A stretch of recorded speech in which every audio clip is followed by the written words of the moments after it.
नमस्कार। एनसीईआरटी द्वारा निर्धारित पुस्तक क्षितिज भाग 2 के अध्याय बाल गोविंद भगत, जिसके लेखक है रामवृक्ष बेनीपुरी, की समीक्षा, इसका वैज्ञानिक विवेचन आज हम करने वाले हैं। इस अध्याय में बाल गोविंद भगत नामक अध्याय में रामवृक्ष बेनीपुरी जी ने क्या कुछ बताने का प्रयास किया है, उस सब की हम बात आज करेंगे। और अपने वीडियो की ओर चलें, सबसे पहले आपको दिखा दूं मेरा YouTube channel smart Hindi world है। आइए चलते हैं अध्याय की ओर। बाल गोविंद भगत। बाल गोविंद भगत मंझोले कद के गोरे चिट्टे आदमी थे। 60 से ऊपर के ही होंगे। बाल पक गए थे। लंबी दाढ़ी या जटाजूट तो नहीं रखते थे, किंतु हमेशा उनका चेहरा सफेद बालों से ही जगमग किए रहता। यहां पर बाल गोविंद भगत का जो रेखा चित्र प्रस्तुत करने का प्रयास किया, रेखा चित्र शैली में रामवृक्ष बेनीपुरी जी ने लिखा है, और ये बाह्य व्यक्तित्व के आधार पर इस अध्याय का आरंभ होता है। कपड़े बिल्कुल कम पहनते थे। कौन? बाल गोविंद भगत। कमर में एक लंगोटी मात्र और सिर में कबीर पंथियों की सी कनपटी टोपी। जब जाड़ा आता एक काली कमली ऊपर से ओढ़े रहते। मस्तक पर हमेशा चमकता और रामानंदी चंदन जो नाक के एक छोर से ही औरतों की टीके की तरह शुरू होता। गले में तुलसी की जड़ों के एक बेडोल माला बांधे रहते। यानी कि बाल गोविंद भगत, जो शब्द तद्भव शब्द या भक्त का भगत लिखा हुआ है, और आप देख रहे हैं कि अंतिम लाइन यहां पर देखें कि बेडोल माला, अर्थात बाह्य व्यक्तित्व से ही लगता था कि वो एक सन्यासी किस्म के आदमी हैं और एक भक्ति करने वाले भगत जैसे हैं। और यहां तक कि अपने शरीर पर केवल आजीविका चलाने और जीवन जीने के लिए लंगोटी मात्र ही वो बांधते थे, और सिर पर कबीर पंथियों की भांति सी कनपटी टोपी रखते थे। ऊपर की तस्वीर से नहीं माना जाए कि बाल गोविंद भगत साधु थे। नहीं, बिल्कुल गृहस्थ थे। यानी कि जैसे कि ऊपर हमने परिचय दिया, इस परिचय को देखकर कोई यह न माने कि वह सन्यासी तपस्वी थे। ऐसा नहीं है, बल्कि वो गृहस्थ जीवन जीने वाले थे। उनकी गृहिणी की तो मुझे याद नहीं, उनके बेटे और पोतों को मैंने देखा था। मैंने से अभिप्राय रामवृक्ष बेनीपुरी जी बताते हैं। थोड़ी खेती बाड़ी भी थी, एक अच्छा साफ सुथरा मकान भी था, किंतु खेती बाड़ी करते, परिवार रखते भी बाल गोविंद भगत साधु थे। साधु की सब परिभाषाओं में खरे उतरने वाले। कबीर को साहब मानते थे, उन्हीं के गीतों को गाते, उन्हीं के आदेशों पर चलते, कभी झूठ नहीं बोलते, खरा व्यवहार रखते, किसी से भी दो टूक बात करने में संकोच नहीं करते, न किसी से खामखा झगड़ा मोल लेते, किसी की चीज नहीं छूते, न बिना पूछे व्यवहार में लाते। इस नियम को कभी कभी इतनी बारीकी तक ले जाते थे कि लोगों को कुतूहल होता। कभी वह दूसरे खेत में शौच के लिए भी नहीं बैठते। वह गृहस्थ थे, लेकिन उनकी सब चीज साहब की थी। जो कुछ खेत में पैदा होता, सिर पर लादकर पहले उस साहब के दरबार में ले जाते, जो उनके घर से 4 कोस दूर पर था। एक कबीरपंथी मठ से मतलब वह दरबार में भेंट रूप रख लिया जाकर प्रसाद रूप में जो उन्हें मिलता उन्हें घर लाते और उसी से गुजारा चलाते। देखिए, इस लंबे गद्यांश में रामवृक्ष बेनीपुरी जी बताना चाहते हैं कि जिस बाल गोविंद भगत, जो कि गृहस्थ होते हुए भी एक तपस्वी की भांति थे, गृहस्थ होते हुए भी एक साधु की भांति थे, हम उसको गृहस्थ इसलिए, हम उस साधु इसलिए कह रहे हैं कि वो गृहस्थी होते हुए भी एक तरह से ज्यादा इच्छाएं वाला व्यक्ति नहीं था, सामान्य जीवन जीने वाले व्यक्ति थे। और वह कबीर पंथ पर चलने वाले थे, कबीर के आदेशों को मानने वाले थे, और कबीर ने जो रास्ता मार्ग जो दिखाया उसी प्रकार वह अपना काम करते थे। इन सब के ऊपर मैं तो मुग्ध था उनके मधुर गान पर, जो सदा सर्वदा ही सुनने को मिलते। कबीर के वे सीधे साधे पद जो उन्हें कंठ से निकलकर सजीव उठते। यानी कि कबीरदास ने, जो कि निर्गुण काव्य धारा के प्रमुख कवि माने जाते हैं, हिंदी साहित्य के इतिहास के भक्ति काल की प्रथम जो काव्य धारा थी, जिसे निर्गुण काव्य धारा कहा गया, जिसमें कबीर दास जी नाम आते हैं, और कबीरदास ने निर्गुण काव्य धारा, संत काव्य धारा का प्रणयन किया और साधु संतों के साथ मिलकर के ईश्वर के निर्गुण स्वरूप को प्रस्तुत करने का प्रयास किया। उस आधार पर बाल गोविंद भगत भी चलते हैं। और कबीरदास ने जो उनकी रचना ग्रंथ है बीजक, जिसके 3 भाग हैं, साखी, शबद और रमणी, उसमें जो संग्रहित वाणी और साखियां और पद आदि हैं, शबद आदि हैं, वो बाल गोविंद भगत हमेशा अपने कंठ से उच्चरित करते रहते थे, गाते रहते थे। आषाढ़ की रिमझिम है, समूचा गांव खेतों में उतर पड़ा है, कहीं हल चल रहे हैं, कहीं रोपनी हो रही है, धान के पानी खेतों से भरे पड़े हैं, बच्चे उछल रहे हैं, औरतें कलेवर लेकर मेड़ पर बैठी हैं, आसमान बादल से घिरा, धूप का नाम नहीं, ठंडी पुरवाई चल रही है। ऐसे ही समय आपके कानों में एक स्वर तरंग झंकार सी कर उठी। यह क्या, यह कौन है, यह पूछना न पड़ेगा। बाल गोविंद भगत समूचा शरीर कीचड़ बिलथड़े अपने खेत में रोपनी कर रहे हैं। उनकी अंगुली एक एक धान के पौधे को पंक्तिबद्ध खेत में बिठा रही है। उनका कंठ एक एक शब्द को संगीत के जीने पर चढ़ाकर कुछ को ऊपर स्वर्ग की ओर भेज रहा है और कुछ को इस पृथ्वी की मिट्टी पर खड़े लोगों के कानों की ओर। बच्चे खेलते हुए झूम उठते हैं, मेड़ पर खड़ी औरतों के होठ कांप उठते हैं, वे गुनगुनाने लगती हैं, हलवाओं के पैर ताल से उठने लगते हैं, रोपनी करने वालों की अंगुलियां एक अजीब क्रम में चलने लगती हैं। बाल गोविंद भगत का संगीत है या जादू। अब देखिए, इतना सुंदर व्याख्या रामवृक्ष बेनीपुरी ने इतने सुंदर शब्दों के माध्यम से अपनी बात कहने का प्रयास किया, जिसके जो अभिव्यक्ति कौशल है वो अपने आप में पूर्ण रूप से काव्यात्मकता लिए हुए है, लयात्मकता है, अलंकारबद्ध शैली यहाँ पर नजर आती है। किस प्रकार से शब्दों का सुंदर गुंफन लेखक ने यहाँ पर करने का प्रयास किया। धूप का नाम नहीं, आसमान बादलों से घिरा हुआ है, ठंडी हवाएं, पुरवाई हवाएं, ठंडी हवाएं चल रही हैं पूर्व दिशा से आने वाली, और कानों में स्वर तरंग झंकार सी कर उठती हैं। अर्थात जैसे ही बाल गोविंद भगत कबीरदास द्वारा रचित बताए गए जिन शब्दों और पदों का गायन करते हैं, आसपास जितने साथी काम कर रहे होते हैं, किसान काम कर रहे होते हैं, वो सभी, जो वहां पर अन्य औरतें होती हैं, महिलाएं होती हैं, वो सभी हल चलाने वाले व्यक्तियों के पैर भी ताल से उठने लगते हैं। जो धान की रोपनी करने वाले रोप रहे होते हैं, वो भी बड़े क्रम के साथ बड़े सुंदर ढंग से अपना काम कर रहे होते हैं। किस प्रकार, ऐसा लगता है जैसे बाल गोविंद भगत का जादू बोल रहा हो। उनकी आवाज में इतना सुंदर जादू है कि सब भी व्यक्ति सम्मोहित होते चले जाते हैं और निरंतर अपने कार्य में किसी प्रकार थकान का अनुभव नहीं करते। इसके बाद भादों की वह अंधेरी अधर रतिया, अभी थोड़ी ही देर पहले मूसलाधार वर्षा खत्म हुई है। बादलों की गरज, बिजली की तड़प में आपने कुछ नहीं सुना हो, किंतु अब झिल्ली की झंकार या दादरों की टटर बाल गोविंद भगत के संगीत को अपने कोलाहल में डुबो नहीं सकती। उनकी खंजड़ी डिमक डिमक बज रही है और वे गा रहे हैं, गोदी में पियवा चमक उठे सखियां चिहुक उठे ना। यानी कि भाद्रपद की अंधेरी आधी रात व्यतीत हो चुकी है, अंधेरी वो भी, और बारिश अभी खत्म हुई है। चारों तरफ बिजली की गरज हो रही है, बादलों में गड़गड़ाहट हो रही है, बिजली तरफ चमक रही है। उस समय वो निरंतर अपनी आवाज में गा रहे हैं, गोदी में पिया हुआ चमक उठे सखियां चिमुक उठे ना। हाँ, पिया तो गोद में ही है, किंतु वह समझती है वह अकेली ही है। इस प्रकार से वो निरंतर अपने मधुर गीत में गाते रहते हैं। देखिए, यहाँ साथ में एक चित्र दिया है, उस चित्र के आधार पर आप देख रहे हैं किस प्रकार से सभी व्यक्ति अपना काम करते होते हैं और डपली ताल आदि लेकर के कुछ लोग साथ उसके गीत गा रहे होते हैं, कुछ बजाने के यंत्र भी यहाँ पर लिए हुए हैं। और इस तरह से हम मान सकते हैं कि अब पहनावा भी आप देख सकते हैं किस प्रकार का पहनावा उन्होंने, सामान्य पहनावा उन्होंने पहन रखा है, जिस आधार पर देखकर लगता है कि वो कुछ साधु संत होंगे, लेकिन यद्यपि वो ग्रस्त होते हुए उन्होंने इस प्रकार का जीवन जिया जिससे कि व्यक्ति उन्हें साधु सन्यासी की तरह भगत की भांति मान सकते हैं। इस तरीके से वो गाते रहते हैं और उसी भरे बादलों वाले भादों की आधी रात में उसका यह गाना अंधेरे में अकस्मात कौंध उठने वाली बिजली की तरह किसी ने चौंका देता। अरे, अब सारा संसार निस्तब्धता में सोया है, बाल गोविंद भगत का संगीत जगा रहा है, तेरी गठरी में लागा चोर मुसाफिर जाग जरा। यानी कि एक तरफ तो वह अपने मन की अभिव्यक्ति को गा करके प्रस्तुत करते हैं, दूसरा वह आम जनजीवन को भी, लोगों को सचेत करते रहते हैं कि तुम लोगों ने जो अभी इस प्रकार से किसान फल आदि उत्पन्न करने का प्रयास किया है, जो फसल आदि उत्पन्न की है, उसमें कहीं कहीं ऐसा नहीं कि चोर वगैरह उसको उठा ले जाए। इस तरीके से वो अपने गाने के माध्यम से उनको सचेत करते रहते हैं।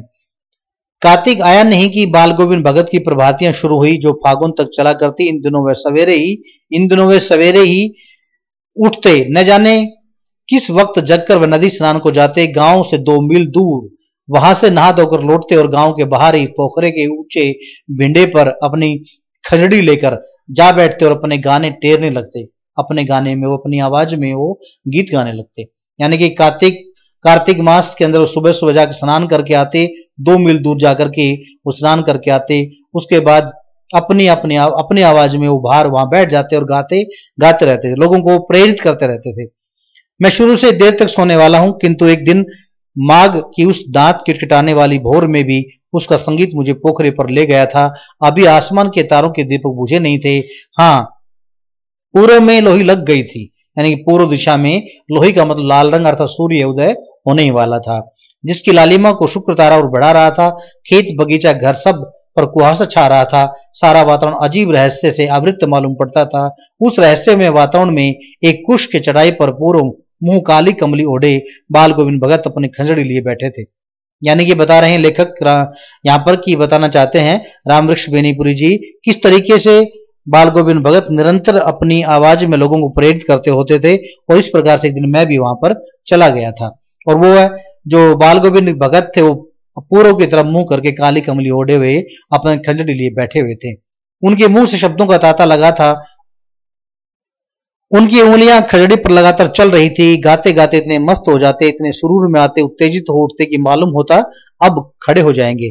कमली तो बार बार सिर से नीचे सरक जाती। मैं जाड़े से कपकपा रहा था, किंतु तारे की छांव में भी उनके मस्तक के शर्म बिंदु जब तब चमक उठते, पसीने उनके माथे पर आ जाते। कहने का अभिप्राय रामवृक्ष बेनीपुरी जी बताते हैं कि मैं जब उनके पास पहुंचा तो वो निरंतर अपने धुन में मस्त हुए गाए जा रहे थे और बार बार इतनी तीव्रता से सुरूर में आते अर्थात सुर ताल लय में उत्तेजित हो जाते। मालूम होता कि बार बार खड़े हो जाते। इस प्रकार से उन्होंने सिर पर जो कम्बल ओढ़ रखा था वो बार बार सरक जाता। मैं जाड़े में कपकपा रहा था, भयंकर सर्दी थी, परंतु फिर भी मैं अपने कानों को उसके सुंदर आवाज से अपने आप को अलग नहीं कर पा रहा था। गर्मियों में उनकी संजा कितनी उमस भरी शाम को न शीतल करती। अपने घर के आंगन में आसन जमा बैठते। गांव के उनके कुछ प्रेमी भी जुट जाते। खंजड़ी और करतालों की भरमार हो जाती। एक पद बाल गोविंद भगत कहे जाते। उसकी प्रेम मंडली उसे दोहराती। अब देखिए लेखक रामवृक्ष बेनीपुरी जी एक चीज और संकेत यहाँ पर करना चाहते हैं। गर्मियों और सर्दियों के जो अलग अलग ऋतुओं के विवरण वर्णन यहाँ पर लेखक करने का प्रयास कर रहा है। यहाँ पर एक चीज और मैं आपको बताना चाहता हूँ कि एक जमाना था कि हमारे ही भारत देश में, हमारे ही देश के आसपास के गांव में, क्योंकि किसानी जीवन हमारे भारत देश में अधिक रहा है और यहाँ पर जो लोग थे गांव के अंदर शाम के समय गर्मियों में अपने आसपास लोगों को बैठा करके गीत भजन आदि गा करके खंजड़ी और करताल बजाकर अपना समय व्यतीत करते थे। प्रेम मंडली उन्हें आपस में मिल बैठकर गाते थे और दोहराते रहते थे। लेकिन आज यदि वर्तमान संदर्भ 2020 की यदि बात करें तो आज व्यक्ति के पास समय नाम की चीज नहीं है। व्यक्ति आधुनिकता की चकाचौंध और भौतिकता के संसार में इतना रच बस गया है कि उसके पास दो वक्त की रोटी कमाने के लिए भी ऐसा प्रतीत होता है कि जैसे समय की नाम मात्र भी उसके पास नहीं है। आसपास लोगों से संपर्क करना तो बहुत दूर की बात हो गई है। इस तरीके से वह अपने स्वार्थ के बंधन में इतना बंध गया है कि किसी व्यक्ति के सुख दुख की बातें पूछ तक नहीं पाता है। ये अलग बात है कि आज हमारा देश ने अभी तो पूरा विश्व कोरोना नामक कोविड-19 नामक महामारी से जूझ रहा है, सभी जानते हैं। और कितनी भयंकर ये महामारी पूरे विश्व में छाई हुई है। हमारे भारत देश में, मेरे प्यारे भारत देश को भी इसने अपने चपेट में ले लिया है। लेकिन फिर भी माननीय प्रधानमंत्री द्वारा निरंतर लॉकडाउन की जो घोषणा की गई है और जिसका हम सब पालन कर रहे हैं, उसके आधार पर मेरा देश अभी भी कुछ बचा हुआ है। थर्ड स्टेज पे पहुंचने से पहले ही अभी हम कुछ ठहरे हुए हैं। ईश्वर की अनुकंपा रही तो निश्चित रूप से हम इससे जीतेंगे और थर्ड स्टेज पर हम नहीं पहुंचेंगे। इस आधार पे मैं कहना चाहूं कि अभी हमारे पास समय है आपसी वार्तालाप करने का। ये अलग है कि सोशल डिस्टेंसिंग, सामाजिक दूरी हमें रखनी है, फिजिकल डिस्टेंसिंग हमें रखनी है। बहुत दूर हमें करीब 1-1.5 मीटर दूर रहकर आपस में वार्तालाप करनी है और अपने घर पर ही हमें रहना है। इस समय माननीय प्रधानमंत्री द्वारा दिए गए आदेश की हम सबको पालना करनी, हम कर भी रहे हैं और करना भी हमें चाहिए। इस तरीके से यहाँ पर जो संकेत करना चाहते थे रामवृक्ष बेनीपुरी कि उस टाइम लोगों के पास एक तरह समय होता था और लोग आपसी विचार विमर्श करने के लिए शाम को एक दूसरे के आसपास जुट जाते थे और अपनी खंजड़ी और करताल आदि बजा करके अपना समय व्यतीत करते थे, अपनी अभिव्यक्ति कौशल का परिचय देते थे। ऐसा नहीं कि आज लोगों के पास समय नहीं, थोड़ा बहुत समय निकाल लेते हैं, परंतु वह मोबाइल संस्कृति में इतने रच बस गए हैं कि अपने मोबाइल पर अपना समय व्यतीत कर लेते हैं। लेकिन यदि व्यक्ति एक दूसरे के सुख दुख में साथ देने का प्रयास करे तो जीवन की कुछ सार्थकता हो सकती है। लेखक कुछ इस ओर भी हमारा संकेत करना चाहते हैं। उस ताल स्वर के चढ़ाव के साथ श्रोताओं के मन भी ऊपर उठने लगते। धीरे धीरे मन तन पर हावी हो जाता। होते होते एक क्षण ऐसा आता कि बीच में खंजड़ी लिए बाल गोविंद भगत नाच रहे हैं और उसके साथ ही सबके तन और मन नृत्यशील हो उठे हैं। सारा आंगन नृत्य और संगीत से ओतप्रोत है। देखिए, जब व्यक्ति अपने सुर में गायन कर रहा होता है, उसको इतना अधिक भावावेश उत्पन्न होता है कि वह उठ खड़ा होता है और अपने तन के साथ नृत्य करने लगता है। उसका मन भी चंचल हो जाता है। और यहाँ पर बाल गोविंद भगत भी अपने नृत्य के साथ दूसरों को प्रेरित करने और मनोरंजन करने का प्रयास करते हैं। बाल गोविंद भगत की संगीत साधना का चरम उत्कर्ष उस दिन देखा गया जिस दिन उनका बेटा मरा। इकलौता बेटा था वह, कुछ सुस्त और बोधा सा था, बोधा अर्थात कमजोर, किंतु उसी कारण बाल गोविंद भगत उसे और भी मानते। उनकी समझ में ऐसे आदमी पर ज्यादा नजर रखनी चाहिए जो या प्यार करना चाहिए, क्योंकि ये निगरानी और मोहब्बत के ज्यादा हकदार होते हैं। कौन व्यक्ति जो कमजोर होते हैं, जो असहाय होते हैं, सुस्त होते हैं, जिनके जीवन में चेतना सी कम होती है, ऐसे व्यक्तियों पर अधिक नजर रखनी चाहिए या प्यार करना चाहिए, क्योंकि ये निगरानी और मोहब्बत के ज्यादा हकदार होते हैं। बड़ी साध से उनकी शादी कराई गई थी। पतहू बड़ी ही, पतहू का अर्थ है पुत्र वधू, बेटी की पत्नी, बड़ी ही सुभग और सुशील मिली थी। सौभाग्यशाली, सुंदर और सुशील, अच्छे गुणवान, धैर्यवान थी। घर की पूरी प्रबंधिका बनकर भगत को बहुत कुछ दुनियादारी से निवृत्त कर दिया था। जैसे ही पुत्रवधू की पत्नी घर में यानी पुत्रवधू घर में आई, तैसे ही बाल गोविंद भगत बहुत सी जिम्मेदारी से अपने आप को निवृत्त कर चुके थे, क्योंकि घर को संभालने वाली पुत्रवधू घर में आ चुकी थी। उसने उनका बेटा बीमार है, इसकी खबर रखने की लोगों को कहां फुर्सत। किंतु मौत तो अपनी और सबका ध्यान खींचकर ही रहती है। हमने सुना बाल गोविंद भगत का बेटा मर गया। कुतूहलवश उनके घर गया, देखकर दंग रह गया। बेटे को आंगन में चटाई पर लिटाकर एक सफेद कपड़े से ढक रखा है। वह कुछ फूल तो हमेशा ही रोकते रहते, उन फूलों में से कुछ तोड़कर उस पर बिखरा दिए हैं। फूल और तुलसी दल भी सिराने पर एक चिराग जला रखा है और उसके सामने जमीन पर आसन जमाए गीत गाते चले जा रहे हैं। देखिए, इतनी बड़ी धैर्यवादिता का परिचय देने का प्रयास बाल गोविंद भगत कर रहे हैं, क्योंकि जो स्वयं अपने आप में एक साधु की भांति जीवन जीने वाले हैं। यद्यपि उनका जवान बेटा उनके सामने ही मृत्यु शैया पर लेटा हुआ है। सफेद चादर उनको उड़ाई जा चुकी है, ढकी जा चुकी है, आसपास फूल बिखेरे जा चुके, परंतु फिर भी वह अपनी मस्ती के साथ गीत गा रहे हैं, अर्थात अपना दुख कम करने का प्रयास कर रहे हैं। वही पुराना स्वर, वही पुरानी तल्लीनता। घर में पतोहू रो रही है, पुत्र वधू अंदर व्यथित परेशान होकर के रो रही है, जिसे गांव की स्त्रियां चुप कराने की कोशिश कर रही हैं, किंतु बाल गोविंद भगत गाए जा रहे हैं। हाँ, गाते गाते कभी कभी पतोहू के नजदीक भी जाते और उन्हें रोने के बदले उत्सव मनाने को कहते। देखिएगा किस प्रकार से लेखक रामवृक्ष बेनीपुरी जी उस बाल गोविंद भगत के व्यक्तित्व और धैर्य के परिचय की बात कह रहे हैं कि उत्सव मनाने के लिए वो अपनी पुत्रवधू को प्रेरित करते। कहते हैं, आत्मा परमात्मा के पास चली गई और वो अपने पुत्रवधू से कहते कि तुम क्यों इस प्रकार से शोक मना रही हो, क्योंकि आत्मा परमात्मा के पास जा चुकी है। क्योंकि निश्चित रूप से क्योंकि कबीरदास के समर्थक रहे हैं और कबीरदास ने जिस प्रकार से कहा कि क्योंकि कोई भी आकार प्रकार यहां पर नहीं है। कबीरदास की शैली में यदि बात करें तो कबीरदास ने आत्मा को पत्नी और परमात्मा को पति बनाने का प्रयास किया, और आत्मा जो तत्व है वो परमात्मा का एक अंश है, क्योंकि वह संपूर्ण संसार के सृष्टि के कण कण में वह परम तत्व विद्यमान है। प्रत्येक जीव जंतु के अंदर वह परमात्मा निवास करता है, क्योंकि वह निर्गुण निराकार पर ब्रह्म ईश्वर है, उसका कोई आकार नहीं, आकार विहीन है। इसलिए वो अपने पुत्र वधू समझाते कि तुम इस प्रकार शोक न मनाओ, अपितु उत्सव मनाओ, क्योंकि आत्मा परमात्मा के पास चली गई है। विहरणी अपने प्रेमी से जा मिली, भला इससे बढ़कर आनंद की कौन बात। जैसे कि कबीरदास ने कहना चाहा है और कहा भी अपने काव्य में, उन्होंने बताने का प्रयास किया, लोगों से प्रेरित किया कि विहरणी जीवात्मा परमात्मा से मिलने के लिए सदैव तड़पती रहती है, और जैसे ही आत्मा शरीर को छोड़ती है तो पुनः वह उस परम तत्व में जाकर के मिल जाती है। भला इससे बढ़कर आनंद की कौन बात। मैं कभी कभी सोचता, या पागल तो नहीं हो गए हैं। रामवृक्ष बेनीपुरी जी कहते हैं कि जब मैंने ऐसा देखा कि इस प्रकार की बातें कर रहे हैं तो शायद मुझे लगता कहीं ये पगला तो नहीं गए हैं, पागल तो नहीं हो गए हैं, किंतु नहीं, वह जो कुछ कह रहे थे उसमें उनका विश्वास बोल रहा था, वह चरम विश्वास जो हमेशा ही मृत्यु पर विजयी होता रहा है। जो कुछ भी वो आज कह रहे थे, अपने पुत्र वधू को समझाना चाह रहे थे, ऐसा प्रतीत हो रहा था कि जैसे उनका आत्मविश्वास बोल रहा है और जो आज तक उन्हें तो हमेशा विजयी बनाता आया है।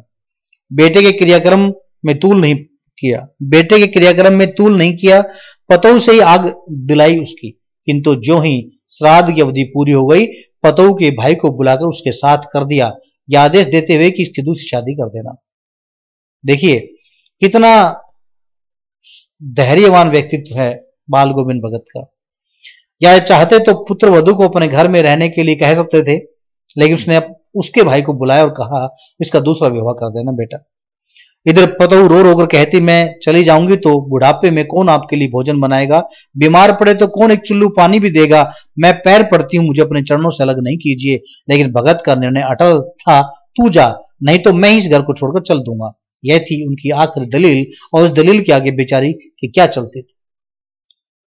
न चाहते हुए पुत्र वधू को वहां से जाना पड़ा, क्योंकि उन्होंने इस प्रकार की दलील दे दी, यदि तुम यहां से नहीं जाओगे तो मैं यहां से चला जाऊंगा। इस प्रकार से वो कितना धैर्य का परिचय यहां पर दे रहे हैं। और उसके पुत्र वधू का चरित्र देखिए कितना सुंदर है कि यदि मैं यहां से चली जाऊंगी तो आपके बुढ़ापे में कौन सेवा करेगा, कौन भोजन बनाएगा, अगर आप बीमार पड़ गए तो कौन आपको पानी देने वाला होगा। ये भी एक सुंदर चरित्र की अभिव्यक्ति है। बाल गोविंद भगत की मौत उन्हीं के अनुरूप हुई। वह हर वर्ष गंगा स्नान करने जाते, स्नान पर उतनी आस्था नहीं रखते जितना संत समागम और लोक दर्शन पर। पैदल ही जाते, करीब 30 कोस पर गंगा थी। साधु को संबल लेने का क्या हक, सहारा लेने का क्या हक, यानी वो मानते थे कि साधु व्यक्ति को किसी दूसरे व्यक्ति से सहारा लेने का की कोई आवश्यकता नहीं होती, इसलिए वो पैदल चलते थे। वो ग्रस्त किसी से भिक्षा क्यों मांगे, और यदि कोई व्यक्ति ग्रस्ती है, अर्थात जैसे कि बाल गोविंद भगत स्वयं यदि ग्रस्ती है तो भिक्षा क्यों मांगे, अर्थात क्यों मैं किसी से याचना करके अपने वहां जाने के लिए कोई सहायता मांगू। इसलिए वो पैदल ही चलते और अपने घर से अतः घर से खाकर चलते, फिर घर पर ही लौटकर खाते। रास्ते भर खंजड़ी बजाते गाते, जहां प्यास लगती पानी पी लेते। 4-5 दिन आने जाने में लगते, किंतु इस लंबे उपवास में भी वही मस्ती। अब बुढ़ापा आ गया था, किंतु टेक वही जवानी वाली। इस बार लौटे तो तबीयत कुछ सुस्त थी, यानी कि हर बार वो जाते और 30 कोस पर गंगा थी, पैदल निकल पड़ते, कभी किसी से अनुनय विनय याचना नहीं की, घर से खाकर जाते, वापस घर पर ही आकर खाते। 3-4-5 दिन का जो उपवास करते, उन्हें उसमें कोई अंतर नहीं पड़ता। लेकिन अब की बार क्योंकि बुढ़ापा छा गया था और बुढ़ापे के कारण उनका शरीर कुछ कमजोर हो गया था, अब की बार कुछ लौटे तो उनकी तबीयत कुछ नाराज थी, सुस्त थी, कुछ बीमार थे। खाने पीने के बाद भी तबीयत नहीं सुधरी, थोड़ा बुखार आने लगा, किंतु नेम व्रत को छोड़ने वाले नहीं थे। वही दोनों जून गीत, स्नान, ध्यान, खेती बाड़ी देखना दिन दिन छींचने लगे। लोगों ने नहाने धोने से मना किया, आराम करने को कहा, किंतु हंसकर टाल देते रहे। उस दिन भी संध्या में गीत गाए, किंतु मालूम होता जैसे तागा टूट गया हो, अर्थात अब मृत्यु उनकी नजदीक है, आत्मा परमात्मा से मिलने के लिए अब आतुर है। माला का एक एक दाना बिखरा हुआ। भोर में लोगों ने गीत नहीं सुना, जाकर देखा तो बाल गोविंद भगत नहीं रहे, सिर्फ उनका पंजर पड़ा था, उनका शरीर पड़ा था, पार्थिव शरीर पड़ा था।